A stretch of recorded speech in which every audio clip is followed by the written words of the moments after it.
Ayan.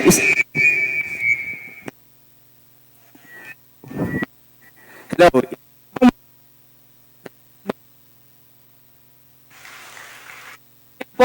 Tunay nga po ng ating Panginoon. Amen. Ito, bago po tayo magsimula. Hello, mic check. Ayan. Check, mic check. Check, mic check.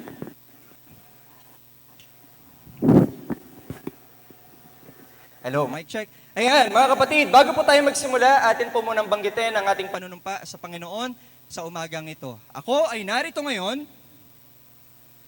upang mag-aral ng salita ng Diyos. Ang puso ko'y binubuksan, ang isip ko'y itinutuon, ako ay makikinig at susunod sa salita ng Panginoon. Amen. Tayo pong lahat ay saglit na manalangin. Panginoon naming Diyos na buhay, maraming salamat po sa panibagong umagang ito. Salamat Panginoon dahil Ikaw po ang Diyos namin na narito kasama po namin. Salamat Panginoon dahil sa presensya ninyo meron pong kapahingahan. Sa presensya ninyo Panginoon, meron pong kapayapaan. At sa presensya ninyo Panginoon, merong kalayaan. Kaya Lord, sa paglapit namin sa inyo sa umagang ito, dalangin namin ang pagpapatawad ninyo sa aming mga kasalanan. Panginoon, kung meron po kayong mga nakikitang karumihan sa puso namin ngayon, at kung meron kayong mga nakikitang karumihan din at kasalanan sa aming isipan, dalangin namin, O Lord God, na ito po ay tanggalin ninyo at kami po ay patawarin ninyo. Panginoon, ayaw po namin magkaroon ng hadlang sa pakikipag-usap nyo sa amin. Ayaw po namin magkaroon ng hadlang, Panginoon, sa pagpasok ng banal na spirito sa aming buhay. Gusto po namin, Panginoon, na maging malaya kayo at maramdaman namin ang inyong presensya. Panginoon, sa mga oras na ito, wala pong ibang mabuti, wala pong ibang matapat kung hindi ikaw lamang. Wala po, Panginoon, na gusto naming marinig kung hindi ikaw lamang. Kaya Lord, we're asking for your presence sa kaligitnaan po namin sa mga oras na ito. Naniniwala kami, Panginoon, in your word, that when 2 or 3 gathered in your name, you are in the midst of them. Kaya Lord, naniniwala ako na ikaw ay nasa kalagitnaan namin, mangungusap sa bawat isa, nasa kalagitnaan namin, magbabago ng buhay ng bawat isa. Lord, salamat po sa ginawa nyo sa krus ng Kalbaryo, aming Jesus. Salamat sa pagliligtas sa aming mga kasalanan. At salamat, Panginoon, dahil meron kaming assurance sa balang araw, kami ay makakasama nyo sa kalangitan. O Lord, this day is for you. We bring back the highest honor and glory to you. In Jesus' name we pray. Amen and amen. Tayo pong lahat, mga kapatid, ay makakaupo na po. Mga kapatid, may tanong ako sa inyo. Gaano po ba kaimportante ang commitment at pag-submit?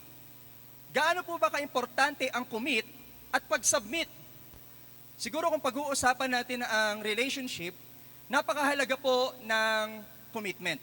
Kasi ang commitment ang nagbibigay dahilan para maging matibay, maging mahaba ang relasyon ng mag-asawa hanggang sila ay kunin na ng Diyos. Mahalaga rin naman ang pag-submit sa isa't isa. Kasi ang pag-submit sa isa't isa ang nagbibigay ng dahilan para sa kanila na magbigay ng respeto, di ba, sa isa't isa. Actually, hindi lang sa relationship. Ano po ang kahalagahan ng commitment at pag-submit sa trabaho? Di ba, commitment po ang nagbibigay dahilan para ikaw ay magtrabahong maigi. Commitment po ang nagbibigay dahilan para gawin mo yung the best mo. At submission naman ang nagbibigay dahilan para irespeto mo yung mga boss mo or kung sino man ang mga nakatataas sa'yo. Actually, sa lahat ng aspeto ng ating buhay, mga kapatid, napakahalaga po ng commitment and pag-submit. Sa pag-aaral, sa mga kaibigan, at sa kung ano-ano pa mang ginagawa natin, it's very important for you to commit and submit. Ganon din po, mga kapatid, sa ating buhay bilang isang Kristiyano. Napakahalaga po and very crucial ng pag-commit at pag-submit sa Diyos. Kaya sa umagang ito, mga kapatid, ang title natin at ang pag-uusapan natin is Commit and Submit. Basahin po natin ang Psalms 37 verses 5 to 6. Commit your way to the Lord, trust in Him, and He will do this. He will make your righteous reward shine like the dawn, your vindication like the noonday sun. So mga kapatid, in Psalms 37 verses 5 to 6, ang pinaka-main idea po dito is tayong mga Kristiyano ay ini-encourage not only to commit our way to the Lord, not only to commit our life to the Lord, but also to submit to His will. Kung tatanungin nyo, ano nga po ba ang ibig sabihin ng commit and submit? Ano nga po ba ang ibig sabihin ng dalawang yan? Kasi baka mamaya nagiging parehas na lang yan sa mga diksyonaryo ng isip natin. O kaya naman sa sarili nating kaisipan, baka parehas na lang ang meaning yan. Ano po ba ang ibig sabihin ng commit and submit? When we say commitment, mga kapatid, this is giving something fully to another's care or control. Ibinibigay mo daw ng buo, ipinagkakatiwala mo ng buo yung mga bagay na meron ka. Bakit? Kasi, mga kapatid, alam mo na siya yung mas nakakaalam doon sa ipagkakatiwala mo sa Kanya. And commit is an intentional decision. Ito daw ay intensyon, buong buo na galing sa puso mo, na iaalay mo, na ibibigay mo, na ikukomit mo, nang walang ititira ka pa. So, ganun daw po ang commitment. Ano naman ang ibig sabihin ng submit or submission? Submission, ito po ay mas malalim kesa kay commitment. Anong ibig sabihin nun? Submission means trusting and accepting someone else's guidance or direction, even when it may differ from your own preferences. So ang commitment, ibinibigay mo ng buo ang iyong sarili. Ang submission, ina-accept kung ano man ang mga gagawin niya dun sa mga binigay mo sa Kanya. I-accept mo kung ano man ang mga magiging desisyon niya na i-guide sa'yo, kung ano man ang mga ipoprovide niya sa'yo, kung ano man ang mga nakikita niyang the best for you. So i-accept mo, kahit na minsan, hindi ito ayon dun sa kagustuhan mo. Ganun daw po ang submission or submit. So, sa buhay natin bilang isang Kristiyano, masasabi ba natin na tayo ay nagko-commit at na nagsasubmit kay Lord? Tanungin nga natin yung mga katabi natin, nagko-commit at nagsasubmit ka ba talaga kay Lord? Pakikalabit nga, yung mga nasa kanan, nagko-commit at nagsasubmit ka ba talaga kay Lord? Alam niyo po, as a genuine follower of Christ, as a genuine follower of Jesus, napaka-essential po na dapat maintindihan natin ang dalawang bagay na to. You know why? Because the disciples of Jesus did not only commit their lives to God. Nag-submit din sila doon sa kalooban ng Diyos. So tayong mga Kristiyano na nakikinig ngayon, hindi lang dapat binibigay mo yung buhay mo kay Jesus. Nagsasubmit ka rin doon sa kalooban niya na gagawin niya para sa'yo. So as a Christian, as a genuine follower of Christ, commit to trusting God. Mag-commit ka, ialay mo ang pagtitiwala mo sa Diyos. Ibigay mo ang pagtitiwala mo ng buong buo, kanino lamang? Sa Diyos lamang na si Jesus at ang Diyos nating buhay. Basahin natin ang Psalms 37 verse 5a. Sabi doon, mga kapatid, commit your way to the Lord. Trust in Him. Ialay mo daw ang mga daan mo, ang mga ginagawa mo, kanino? To the Lord. Magtiwala ka kapag ito ay ibinigay mo na sa Kanya. May tanong po ako sa inyo mga kapatid. Ano-ano yung mga bagay na nai-commit mo na kay Lord? Pastor, nag-commit na ako ng buhay ko kay Lord simula nung nakilala ko siya. Kailan yon? Let's say nakakilala kayo kay Lord 1972. Pastor, na-commit ko na ang buhay ko kay Lord simula nung nakilala ko siya noong 1972. Praise God! Tanong ko pa ulit, ano pa ang mga ikinumit mo kay Lord? Pastor, ikinumit ko na kay Lord ang trabaho ko. Na itong trabaho kong to, hindi lang to para sa akin. Ang trabaho kong to ay para sa Kanya, gagawin ko yung the best ko, ipapakita ko si Kristo, ipapakilala ko si Kristo, at ibibigay ko sa Kanya ang glory. Praise God! Kung tatanungin niyo ako, ano-ano nga ba yung mga bagay na dapat nating i-commit kay Lord? Number 1 is yung buong buhay natin. Number 2, mga kapatid, pwede nating i-commit yung pamilya natin, pwede nating i-commit yung mga kaibigan natin, pwede nating i-commit yung actions natin, habitual actions, and sometimes pwede rin nating i-commit, mga kapatid, yung mga nagbibigay pag-aalala sa atin. Ano ba yung mga bagay na nagbibigay pag-aalala sa'yo? Pwedeng nagbibigay pag-aalala sa'yo yung yung pamilya mo or anak mo na ang tigas-tigas ng ulo. Pwede yun. Di ba? I-commit natin kay Lord. Kasi si Lord ang mas nakakaalam kung paano ba siya mas didisiplinahin. Ano pa? Pwede mong i-commit yung mga bagay na pangangailangan mo. Financially, i-commit mo kay Lord. Bakit? Kasi siya mas nakakaalam na nakakakita kung ano ba mas kailangan mo. At bakit din kailangan i-commit kay Lord yung mga bagay na kailangan natin? Kasi siya ang may-ari ng lahat. Siya ang meron ang lahat. Alam nyo, meron sa Biblia na sinasabi doon, bubuksan ng Diyos ang ang gate ng langit para ibuhos sa atin ang pagpapala. Ibuhos sa atin ang mga pangangailangan natin. Pwede natin i-commit kay Lord yun. Alam nyo, lahat ng bagay na naiisip nyo ngayon, pwede po nating i-commit kay Lord. Pwede nating ialay sa Kanya.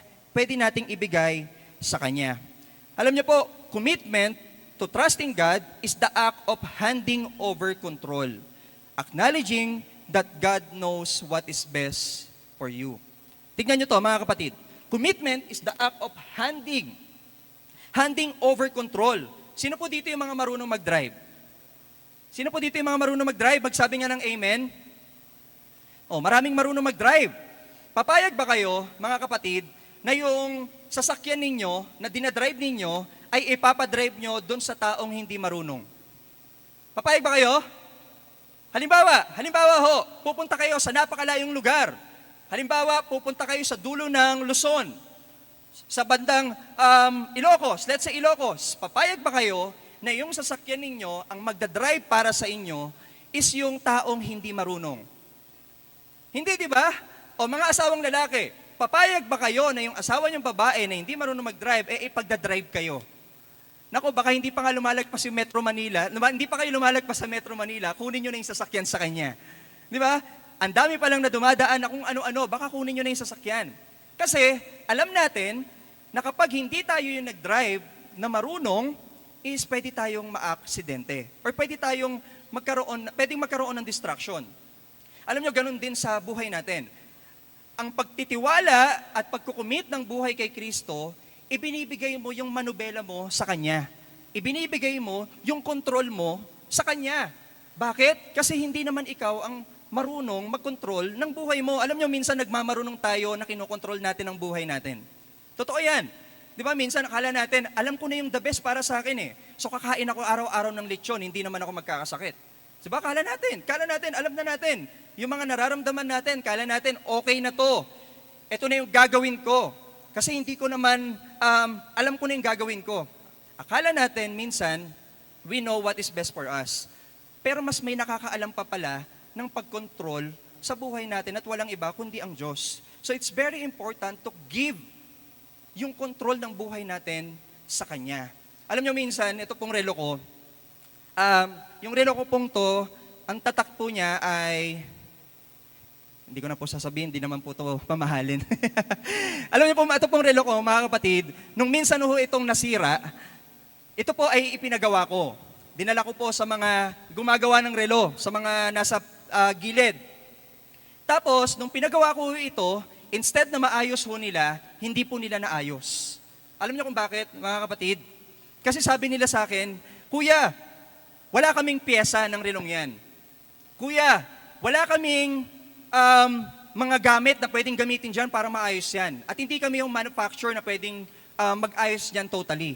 So, hindi ko siya napaayos. Saan ko siya napaayos? Doon sa mismong manufacturer, sa factory na pinanggalingan nito, kasi sila yung mas nakakaalam. Alam nyo, minsan sa buhay natin, mga kapatid, hindi natin alam ito ayusin at hindi rin alam ng tao ito ayusin. Ang tanging makakaalam nito na ayusin ang buhay natin at mangyari yung the best para sa atin, ang Diyos lamang. Bakit? Siya yung creator mo. Siya yung gumawa sa'yo. Siya yung naglikha sa'yo. Siya yung nagdala sa'yo dito sa lupa. So kung sino ang gumawa sa'yo, siya ang mas nakakaalam kung paano tayo babaguhin, kung paano tayo aayusin, at kung paano ibibigay yung the best sa atin. So wag tayong magmarunong. Let's commit our trust to God fully, 100%. So mga kapatid, pwede bang itaas natin ang ating kanang kamay? Huwag na tayong tumayo. Di ba sa mga oath-taking, tumatayo sila, tinataas ang kanang kamay, minsan pa may Biblia sa mga politiko. Di ba kapag sila ay nagkukumit na sa politics, nag-o-taking sila. Tinataas nila ang kanang kamay nila, may Biblia pa, para lang masabi na gagawin nila yung the best nila at ibibigay talaga nila ng buo yung sarili nila sa serbisyo. Sa buhay natin bilang isang Kristiyano, minsan kailangan natin itaas yung kanang kamay natin. Pakitaas nga yung kanang kamay nyo. Pakitaas yung kanang kamay mo. Ayan. Huwag niyong tignan ng katabi nyo. Pwede bang mangako tayo ngayon at sabihin natin, ito po, sabihin natin to, sabay-sabay tayo ha, ako ay magkukumit sa lahat ng oras at magtitiwala ako kay Lord. Pwede natin ibaba. Alam nyo, simpleng salita, pero sa harapan ng Diyos, kapag tinotoo mo yan, napakahalaga po niyan. At sa harapan ng Diyos, kapag tinotoo mo yan, ipapakita sa iyo ng Diyos na the best pala na magtiwala sa Kanya kaysa sa iba. The best pala na sa Kanya ko ikinumit yung aking buhay kaysa sa iba. So commit your life to God. It's about entrusting your plans, desires, and decisions to God, and trusting Him with all your heart, with all your mind, and with all your soul. Isip, i-commit mo kay Lord. Puso mo, emotions mo, i-commit mo kay Lord. Gawa mo, i-commit mo kay Lord. Wala po tayong ititira sa atin na tayo yung nagkokontrol. I-commit natin lahat sa Kanya. And true commitment means relying on God fully, not just in part. Diba? Ang pagkukumit po kay Lord, buong-buo. Hindi po yan parte-parte. Lord, sa ngayon, ang commitment ko sa iyo, pamilya ko lang ha. Yung trabaho ko, wag muna. Ako muna dito. Lord, sa ngayon, ang commitment ko sa iyo, yung nakaraan, pero yung future, ako muna. Lord, yung commitment ko sa iyo, yung onting kasalanan ko, tapos yung onti ako na magbabago nito, Lord yung onti lang ang papabago ko sa iyo. Hindi yun ganon. True commitment means relying fully to the Lord. Diba? Not just in part. Place your trust in Him each day. Let Him guide you on your way. Hayaan nyo ang Diyos na maggabay sa inyo. Alam niyo mga kapatid, kaya ako ito nasasabi, bakit napakahalaga ng commitment? Kasi I also experienced na nag-commit ako ng something kay Lord, hindi nangyari yung plano ko, pero the best yung nangyayari kapag sa Kanya ka nagtiwala. Di ba, minsan hindi nangyayari yung plano natin eh. Nagbibigay ka ng commitment kay Lord, minsan nag-expect tayo kung ano yung gusto nating mangyari. Pero kapag hindi nangyari, akala natin yung commitment natin failure na. Pero yung totoo lang, binibigay lang ni Lord yung the best for you. So place your trust in Him each day. Let Him guide you on your way. Sino na po nakadaan dito sa lugar na to? May papakita ko sa inyo ha. Nakikita niyo po ba? Nakikita niyo po? Sino na po nakadaan sa lugar na yan? Sino? Ay, ang lugar po na yan, hindi pa po ako nakakadaan dyan, pero ang lugar po na yan ay tinatawag na Bitukang Manok. Tama po ba ako? Bitukang Manok. Di ba, sa mga rider, mahilig pumunta dyan. Magpapapicture pa, may isang pitik pa mula sa mga photographer. Di ba? Tapos ipopost sa Facebook na nanggaling dyan.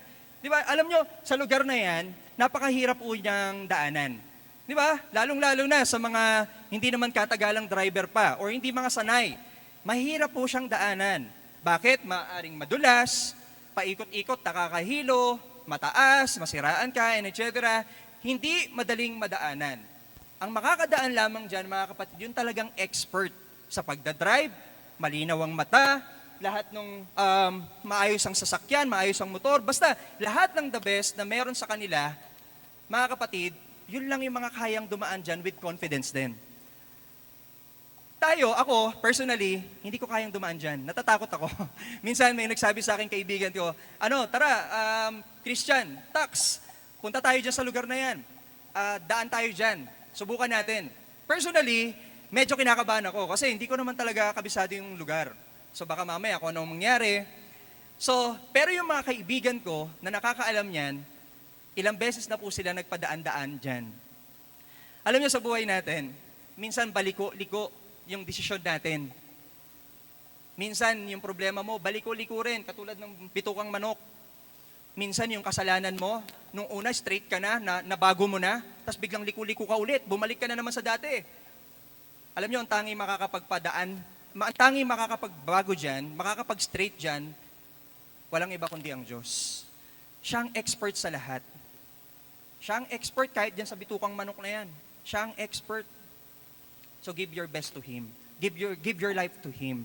Commit your life to Him. Commit to trusting God. Pakisabi sa katabi mo, commit to trusting God.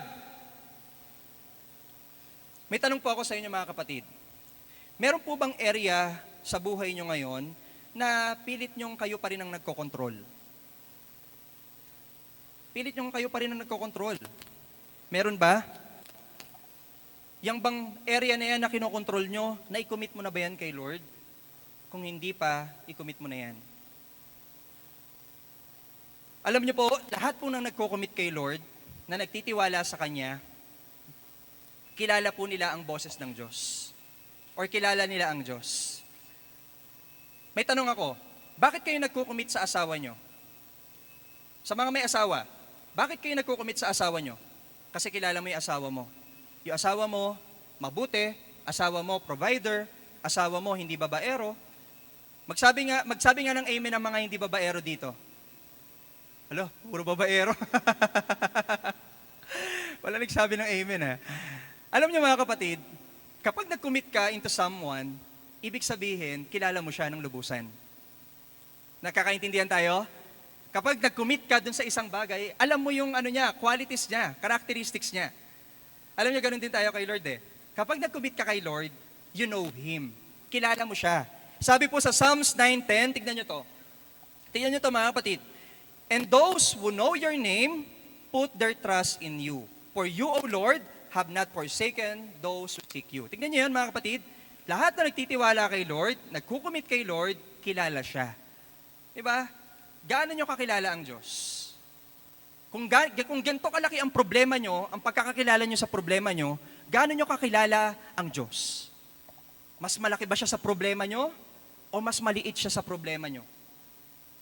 Gaano nyo kakilala? Gaano nyo kakilala ang Diyos? Mas malaki ba siya sa mga ari-arian mo? Or mas maliit siya kaysa sa ari-arian mo? Gaano nyo po kakilala ang Diyos? Pag kilala mo ng lubusan ng Diyos, alam mo kung ano ang kaya niyang gawin, ano ang mga characteristics niya, ikukumit mo 100% ang buhay mo. Commit to trusting God, mga kapatid. It's very essential as a Christian na nagkukumit ng buhay kay Lord.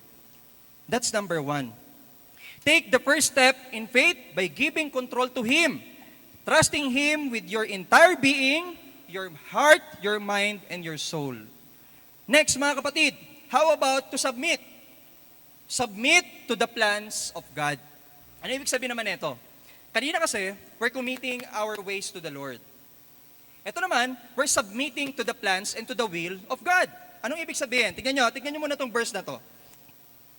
Verse 37, chapter 37, verse 5b.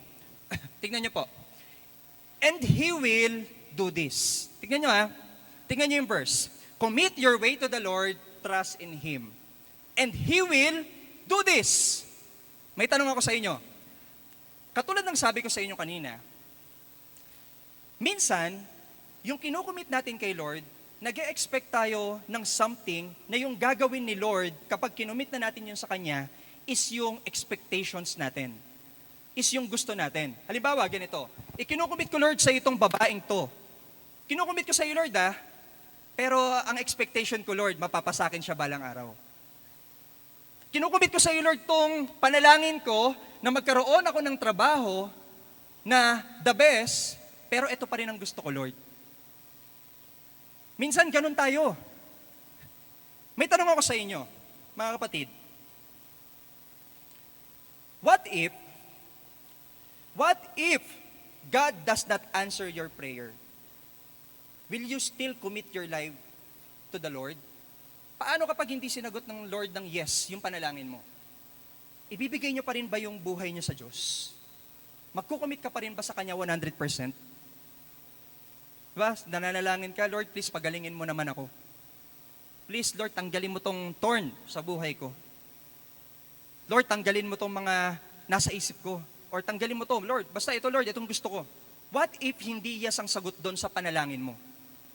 What if ang sagot ni Lord, no, and sagot ni Lord, wait? What if the Lord does not answer your prayer? Honestly, tanungin nyo sarili nyo, magkukumit ka pa kaya kay Lord? Magkukumit ka pa ba kay Lord? Di ba minsan may pagdududa na sa atin? Alam niyo minsan ang mga tao, kapag hindi sinagot ng Lord ng yes yung panalangin nila, they are very frustrated. They are very emotional. And minsan pa nagagalit na sila sa Diyos. Kasi hindi nabigay ng Diyos yung panalangin, yung mga panalangin nila. Hindi nabigay ng Diyos ng yes yung mga gusto nila. Ito pa, what if what you committed to God does not go according to your plans? Ito tanong ko ulit. Paano kung yung ikinukumit mo kay Lord, hindi umayon dun sa plano mo? Ang ganda ng plano ko, Lord eh. Nagbigay na ako ng ganito. Binigay ko ng buong buo yung oras ko. Tapos at the end, hindi pala yung mangyayari yung gusto ko. Magkukumit ka pa rin kaya kay Lord? Gugustuhin mo pa rin bang sumunod sa Kanya? Gugustuhin mo pa rin bang ibigay ang buhay mo sa Kanya? Kapatid, dito po pumapasok ang submitting to God's plan. Kung commitment, ibinibigay mo ng buo ang buhay mo, ibinibigay mo ang lahat sa Kanya, ang submission, mga kapatid, submitting to God's plan, meaning accepting even when it doesn't match your own plans or timing.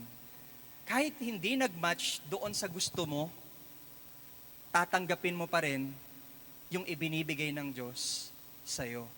Sinagot mo, Lord, yes, I will accept. Sinagot mo, Lord, no, I will accept. Sinagot mo, Lord, wait, I will accept. That's submitting to God's plan. That is submitting to God's will. Nagsasubmit ka sa kung ano yung binibigay niya sa'yo. Pastor, hindi ba ako madidisappoint? Madidisappoint tayo at times. Pero lagi nating tandaan, kung ano ang ginawa ng Diyos na kalooban niya, minsan hindi natin kayang questionin. Minsan hindi natin kayang, alam niyo yun, maintindihan. Pero sabi ni Lord, si Jesus mismo nagsabi, you don't understand now, but someday you will. Hindi mo maiintindihan ngayon, pero balang araw maiintindihan mo rin. May mga panalangin ka ba na trabaho na hindi binigay sa'yo ng Lord, na sa tingin mo qualified ka naman? Di ba may ganun tayong panalangin eh. Kinukomit ko sa'yo, Lord, itong trabahong to, pero bakit no ang sagot mo? Qualified naman ako. Nagagalit ba tayo kay Lord kapag ganun ang sagot niya, nag-no siya? Or kaya naman, may pinapanalangin ba tayo kay Lord na isang tao na gustong-gusto nating magbago? Sabi ni Lord, hindi ko basta siya babaguhin. Ikaw muna babaguhin ko. Tinatanggap ba natin na tayo muna ang baguhin ni Lord kaysa ang ibang tao na gustong-gusto nating magbago? Pinapanalangin ba natin kay Lord na, Lord, ang dami kong pangarap sa buhay, ang dami kong desire sa buhay, pero bakit hindi pa nangyayari? Lord, 32 na ako eh, pero bakit hindi pa ito nangyayari? Masipag naman ako, Lord. Ano pa nangyayari, Lord? Tinatanggap ba natin kung ano ang will ng Lord o hindi natin tinatanggap? Kapatid, submit to God's plan. Kasi mga kapatid, napakaraming pwede nating iplano sa buhay natin. Sabi nga sa Psalms 19:21, you can make many plans, but the Lord's purpose will prevail. Magpiprevail lagi ang plano ng Diyos. I experience it din sa buhay ko, mga kapatid. Ang dami kong plano, pero plano pa rin talaga ng Diyos yung nangyayari. Di ba? Parang kumbaga, ito na yung gugustuhin ko eh. Pupunta na ako, Lord. Tapos biglang hilain ka ni Lord. Dito ka, wait lang, hindi ka dyan, dito ka. Papunta na ako, Lord, dito eh. Hindi, teka lang, dito ka. Alam nyo, the Lord's purpose will always prevail. Accept it. Submit to it. Alam nyo, those who submit, especially kapag mag-asawa, ihalin tulad natin ito sa mag-asawa. Kapag ang mag-asawa ay nagsasubmit to one another, di ba, utos din ng Diyos yan. Sa Ephesians, di ba, sabi doon, submit to one another. Hindi lang sa wives, di ba, pati asawa. Di ba, dapat, hindi naman ibig sabihin ng submit, magpa-under ka na. Ibig sabihin ng submitting to one another is giving them respect, di ba, giving them love. Di ba, accepting yung mga bagay na hindi nila kayang gawin, yung mga kayang gawin, ganoon ang pagsasubmit sa isa't isa. Di ba, ganoon din tayo kay Lord. Ina-accept natin lahat kay Lord, alam nating mahina tayo, so magsasubmit tayo, ma-accept natin kung yes, no, or wait ang sagot niya. Kapatid, submission to God, it means trusting in God's perfect plan. even when it differs from your own desires, own goals, own plans, and having faith that He will act at the right time. Ganun po yun, mga kapatid. Nagsasabit tayo kay Lord, kahit na iba yon sa mga expectations natin. Minsan ba naranasan niyo yun? Iba yung desire mo sa binibigay sa'yo ni Lord? Submit to it, kapatid. Naranasan ko rin yan. Alam niyo po, nung time na ako po ay, bago po magpastor, ang pangarap ko po talaga maging engineer. Yan po talaga gusto ko nung bata pa po ako. Nung high school ako, gusto ko talagang maging civil engineer, computer engineer, or basta kahit anong engineer. So, yun po talaga ang gusto ko. Nag-try akong mag-enroll, pero hindi. Binigay sa akin ganitong course, tapos walang ibang course na available kundi education, naging math major, related pa rin naman sa engineer. Pero alam nyo mga kapatid, hindi nangyari yung gusto ko, pero nangyari ang gusto ni Lord, related pala yon sa calling ko.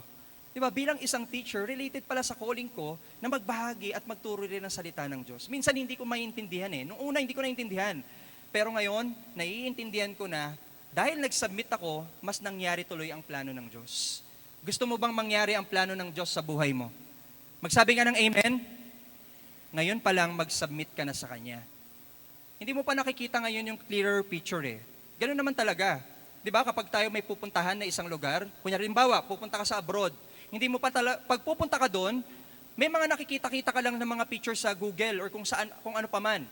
Di ba, nakikita mo yung mga picture ng mga kaibigan mo, nakikita mo sa Google yung mga picture na pwedeng tourist spot na pwede mo puntahan doon, pero hindi mo pa talaga nakikita physically yung buong picture ng pupuntahan mong lugar. Makikita mo lang yon kapag ikaw na mismo pumunta ron. Pero, mga kapatid, magsasubmit ka at magtitiwala ka doon sa magdadala sa'yo doon. Ano yon?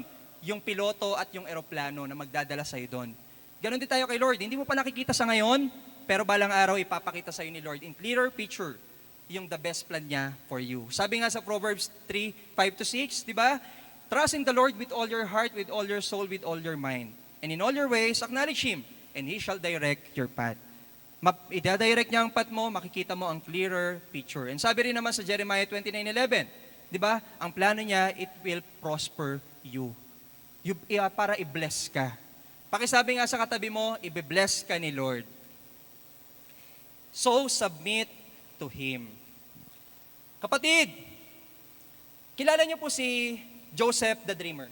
Kilala niyo siguro yun, no? Pero bago yun, ano muna ang difference nito sa commitment? Kanina kasi commitment.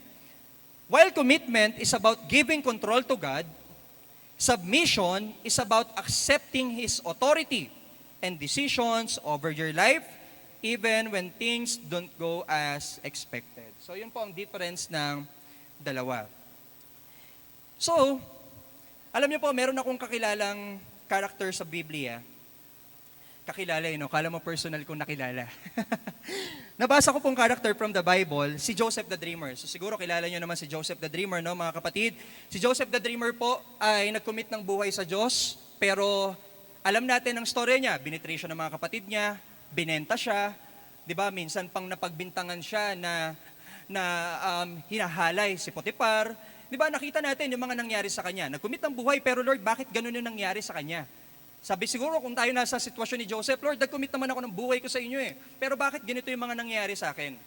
Alam nyo, kahit na uncertain or hindi niya gusto yung mga nangyayari sa kanya, nag-submit siya ng pagtitiwala niya kay Kristo. Lord, sige, I will accept, I will go kung ano man ang mga plano ninyo. Alam kong the best yung pwedeng mangyari. So, nagtiis siya, nagtiyaga siya, sa mga nangyayari sa buhay niya. Alam niyo ang nangyari at the end? Si Joseph the Dreamer, biniles po ng Lord. Si Joseph the Dreamer, mga kapatid, di ba, naging ano siya, parang kanang kamay na ng Pharaoh.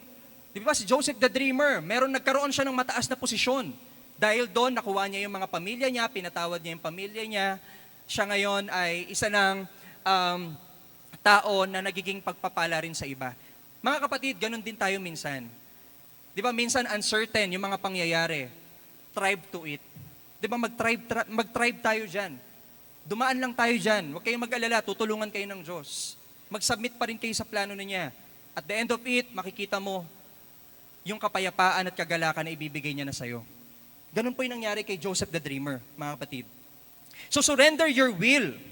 Let His purpose unfold, for in His hands, your story is told. Submit to Him, kasi alam na ng Diyos ang plano niya sa'yo at the end of it. Mga kapatid, ito pong commit and submit, meron po itong reward na pwedeng maibigay sa atin kapag tayo po ay seryoso sa pag-commit and submit kay Lord. Na mababasa rin natin from the verse. Na makikita rin natin from the verse. Ano po yung pwedeng maging resulta na ng 100% commitment kay Lord at 100% ng pagsasubmit ng buhay ko sa Kanya?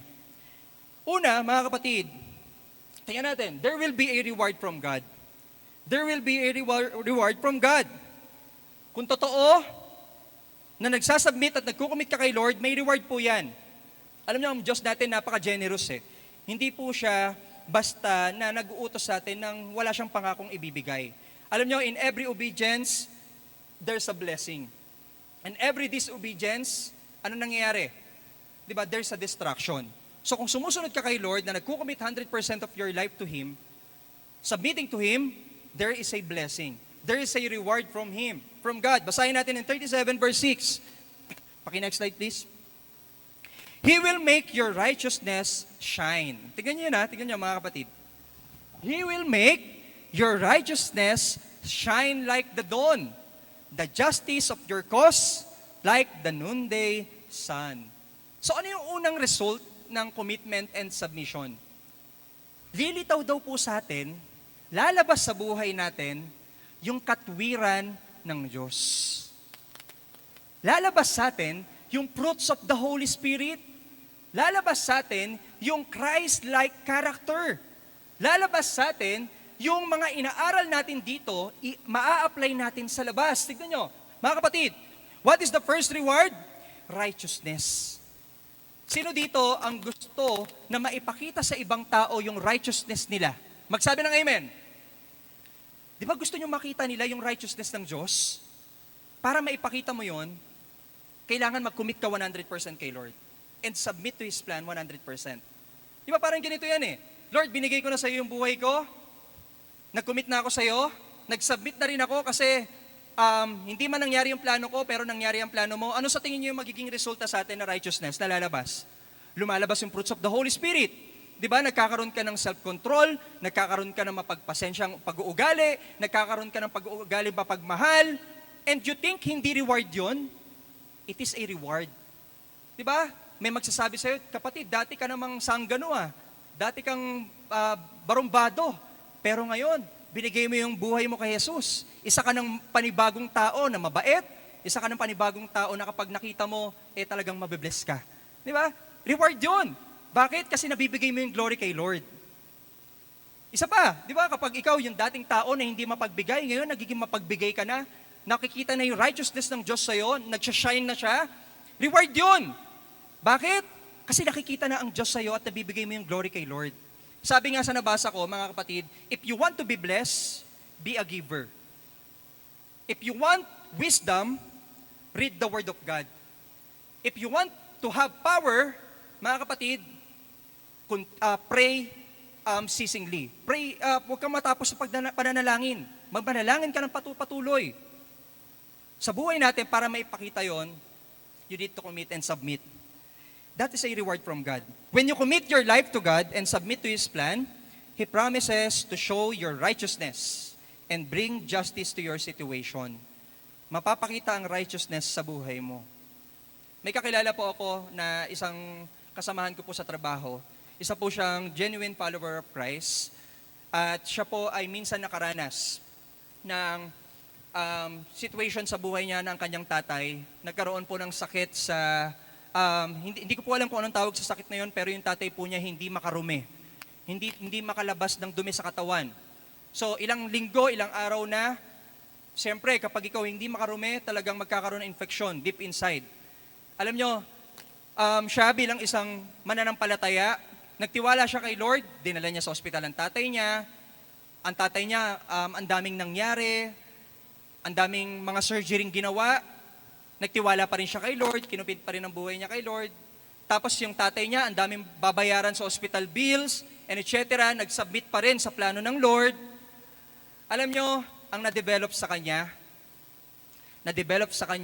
yung righteousness ng Diyos na pananampalataya. Gusto mo ma-develop sa yung pananampalataya mo, commit and submit. Righteousness ng Diyos yun. Gusto mo ma-develop sa iyo yung mga nababasa mo from the Bible na forgive 70 times 7. Love one another with all your heart. Gusto mo ma-develop sa iyo yun? Commit and submit. And it is a reward from God. Hindi man nakaka-please minsan sa ibang tao yung righteousness ng Diyos. Lagi natin tatandaan, meron lang tayong isang piniplease sa mundong to. Sinong piniplease natin? Mga kapatid, sinong piniplease nyo? Si Lord lang. Alam nyo, isa lang ang audience natin sa mundong to. Si Lord lang. Alam nyo, ako dito habang nakatayo, isa lang ang audience ko, hindi kayo. Hindi ko kayo nakikita. Ang nakikita ko ang Diyos. Siya kasi, siya lang ang audience ko. Sa buhay nyo at sa buhay ko, nawa maranasan talaga natin ng audience natin si Jesus lang. Because only Jesus can help you change your life. Wala na pong iba. Amen po ba?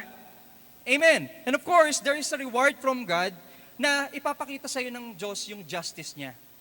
Yung justice. Di ba kala natin minsan parang ang unfair ng mundo. Nakikita natin, Lord, nananalangin ako pero bakit parang mas blessed siya sa akin? Lord, nananalangin ako pero parang mas mabait siya sa akin. Lord, nananalangin ako, nag-church ako pero parang hindi naman kami ng pantay ng blessing na nangyayari sa akin. Alam niyo ang Diyos, nakikita yung puso niyo. Nakikita ang sitwasyon niyo. Ibibigyan niya tayo ng reward ng justice sa mga nangyayari sa atin. Even if sometimes you feel unfairly treated or overlooked, God will bring clarity and fairness in His time. Ang Diyos natin mapagmahal, ang Diyos din natin ay a just God. Patas po siya. So kung patas ang Diyos, He will give you what you need, He will give you according to His will. Magtiwala tayo sa Kanya. Minsan ba meron tayong mga ganong mindset? Nakikita natin siya parang mas blessed kaysa sa atin. Huwag kang mag-alala. Walang ginugutom ang Diyos na mananampalataya. Amen? Wala pong ginugutom ang Diyos. Maaaring sa paningin natin parang kulang tayo, pero sa paningin ng Diyos, pinagpapala ka niya. Tumingin tayo sa mindset ng Lord. Huwag tayong tumingin sa mindset natin at sa mindset ng tao dito sa mundo. Alam niyo kung bakit? Kasi pag ang mindset ng Diyos ang tinitignan mo at ang focus mo, makikita mo that you are blessed. Blessed ba kayo ngayong umagang ito? Amen! Pagkagising pa lang sa umaga, blessing na yun eh. Nakahinga ka ng hangin, blessing na yun. May kinakain ka kanina umaga, blessing from God. At sa tingin mo, parang hindi sapat, huwag kang mag-alala, ang Diyos pa rin ang magbibigay ng sapat at higit pa sa'yo. Kaya't commit and submit, and God will bring justice to your life. Napaka-just po ng Diyos. Nakakatuwa po dahil ang Diyos natin ay talagang buhay at talagang tunay. So, mga kapatid, kung sa buhay mo ngayon, ay feeling mo, hindi mo pa nararanasan ang reward ng Diyos of righteousness and justice, commit and submit to His will. When you commit and submit with grace, His righteousness and justice will light up your place. So sa umagang ito, huwag niyong sayangin na nandito kayo sa church tapos paglabas nyo, hindi na kayo committed kay Lord. Huwag nating sayangin na kapag nag-aaral tayo ng Biblia, nagba-Bible study tayo, nagpe-prayer meeting tayo, tapos paglabas natin kung saan-saan, hindi na tayo committed and submissive kay Lord. Kapatid, huwag mo sayangin ang buhay mo bilang isang Kristiyano. Binigyan ka ng buhay ng Diyos, ibig sabihin, mahal ka niya. Binigyan ka ng buhay ng Diyos, ibig sabihin, mahal niya rin ako. Binigyan niya tayo ng hininga na i-inhale natin at na-exhale, ibig sabihin, may purpose ka pa sa mundong to. Huwag mong sayangin. Commit your life to God. At kung hindi mo pa nakukumit ang buhay mo sa Diyos, hindi pa huli ang lahat. Akala kasi natin huli na ang lahat kapag natisod na tayo sa kasalanan eh. Akala natin huli na ang lahat kapag lubog na tayo sa mga pagkakamali natin sa buhay. Kapatid, it's never too late sa paningin ng Diyos. Laging merong restoration, laging merong redemption, at laging merong salvation na pwedeng ibigay sa iyo ng Diyos sa lahat ng pagkakataon. So commit your life to God 100% and submit to His will sa lahat ng pagkakataon. Tayo pong lahat ay saglit na manalangin. Panginoon naming Diyos, maraming salamat po sa inyo. Salamat Lord dahil ang buhay naming ito ay hindi po sa amin. Ang buhay naming ito, ang mas nakakaalam, ikaw lang po yun, aming Diyos. Panginoon, we want to commit our lives to you. And we want to submit to your will. Gusto po namin, Panginoon, na maranasan sa buhay namin ang righteousness na nanggagaling sa inyo. And we want to experience justice from you, Panginoon, na sa lahat ng gagawin namin, makikita namin that we are blessed because of you. Lord, in your faithful care, we know that our blessings will grow. In your faithful care, Panginoon, our lives will change. And our lives will transform. Mga kapatid, may 3 uri lang ng tao sa mga oras na to dito sa bulwagan natin. Taong hindi pa nagsasubmit kay Lord. Ang unang tao, yung taong hindi pa nagkukumit at nagsasubmit kay Lord. Yung pangalawang uri ng tao, maaaring nag-commit kay Lord pero hindi nagsasubmit doon sa kalooban ng Diyos. At ang pangatlong tao, nag-commit ng 100% sa Diyos at nagsasubmit 100% sa Diyos. Kapatid, alin ka sa 3 to? Alin ka sa 3 to? Kung hindi mo pa na ibibigay 100% ang buhay mo kay Lord, hindi natin alam ang buhay natin, kapatid. Maaaring mamaya, kunin na tayo ng Diyos. Maaaring mamaya, wala na tayo sa mundong to. At maaaring mamaya rin, hindi na natin kasakasama ang mga mahal natin sa buhay. Kapatid, kung hindi ka pa nagbibigay 100% ng commitment mo kay Lord, ng buhay mo kay Lord, sabi po sa Revelations chapter 3 verse 20, kumakatok po siya sa buhay mo. Kumakatok siya sa puso mo. Kumakatok siya sa pintuan ng buhay mo. Kapatid, papasukin mo siya. Ibigay mo ang commitment mo kay Lord. Isuko mo ang mga alalahanin mo. Isuko mo ang problema mo. Isuko mo ang mga kasalanan mo.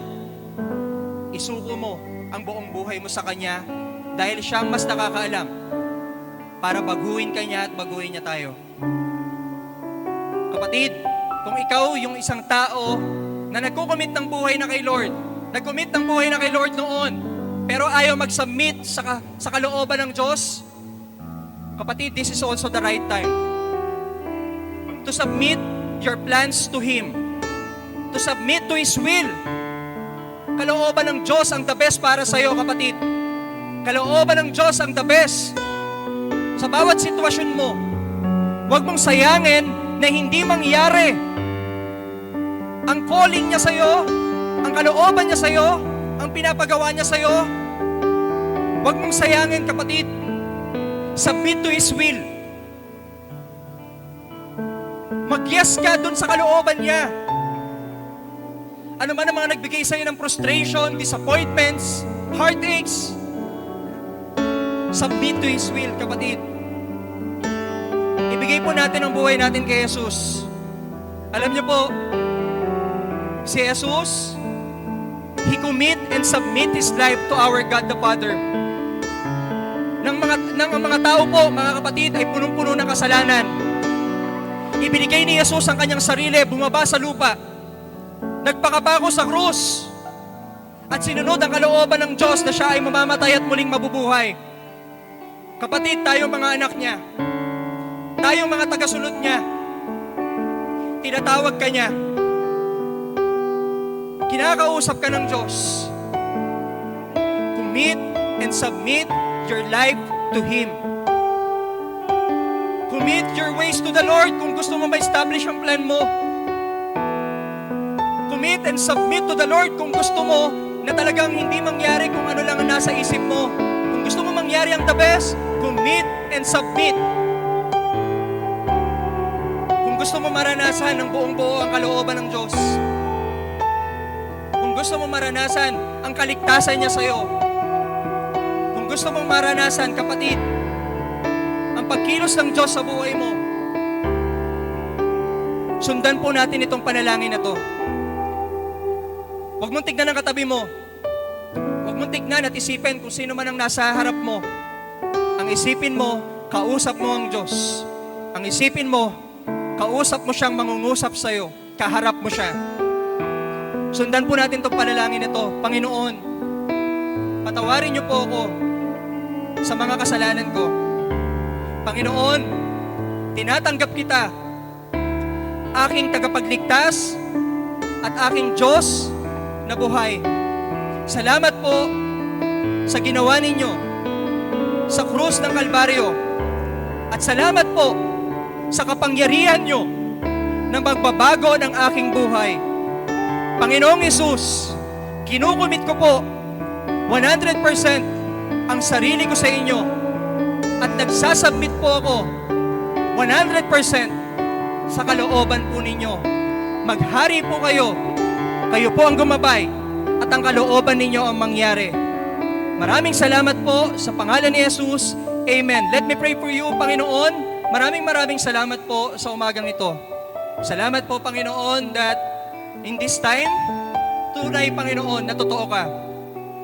Na sa mga oras na katulad nito, tunay na hindi ka nagbago at tunay na gusto mong maranasan namin ang kalooban ninyo sa pamamagitan ng pagkukumit ng buhay namin sa inyo at pagtanggap sa inyo bilang aming Diyos na tagapagligtas.